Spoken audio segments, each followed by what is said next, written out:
Thanks, Miranda. For more on this story, we're pleased to be joined now by Ambassador R. James Woolsey. He's the former Director of Central Intelligence, and currently he's the Chairman of the Foundation for Defense of Democracies. He joins us from Newsmax, New York, and Skyping in from Boca Raton, Florida, Dr. Peter Vincent Pry. He's the Executive Director of the Task Force on National and Homeland Security. Gentlemen, to you both, thanks for your time here on Newsmax Prime. Jim, Good to be with you, Jenny. It is so good to have you both. If you could sit down, Jim, with members of the Senate, members of the House who have signed off on this deal, saying they're going to go along with President Obama, what would you tell them? I tell them that the deal is worse than worthless. I completely agree with Vice President Cheney on this. Not only the vast amount of funds that are going to go into terrorism, but the fact that once Iran gets a nuclear weapon, and under this agreement it will, is only a question of speed of development. Then you are going to have nuclear weapons proliferate throughout the Middle East. The Arab states, such as Saudi Arabia, Egypt, others, are definitely going to end up with nuclear weapons. And so the next time we have a major Middle Eastern crisis, let's say, 5-10 years from now, you could well have 6 of the countries involved, let's say, having nuclear weapons. The Mideast is crazy enough without nuclear weapons, but I'm afraid, especially when you have a situation in Iran, such as was described by Bernard Lewis. He said in the Cold War, mutual assured destruction was a deterrent, but with the Iranians today, it's an inducement. And Jim, for all of the above, for all of the aforementioned reasons, I understand you wrote a letter to the president along with 56 other experts asking him to reconsider. Do you expect any response from the White House to your letter?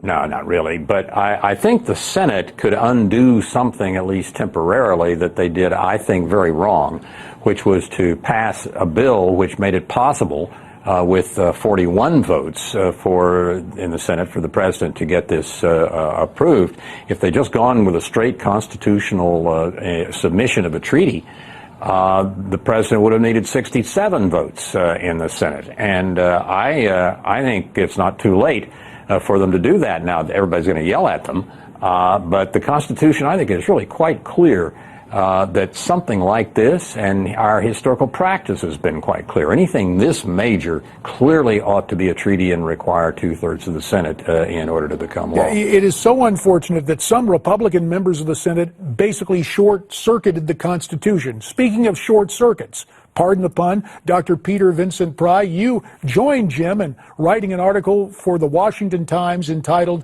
"A Sharia-Approved Nuclear Attack." You talk about the specter of electromagnetic pulse, an EMP attack. Peter, could you tell us just how great a threat this is to the United States? Well, it's an existential threat to our existence as a civilization. This would be the detonation of a single nuclear weapon. You only need one detonated at high altitude, basically at an altitude of about 300 kilometers over the center of the United States, and it will generate an EMP, which is like a super energetic radio wave that will destroy electronics, collapse the electric power grid. It's a way of basically destroying our electronic civilization. The Congressional EMP Commission in which I served estimated that a year-long blackout that would result from a nuclear EMP attack could kill up to 9 of 10 Americans through starvation, disease, and societal collapse. And we know it is why Iran wants the bomb.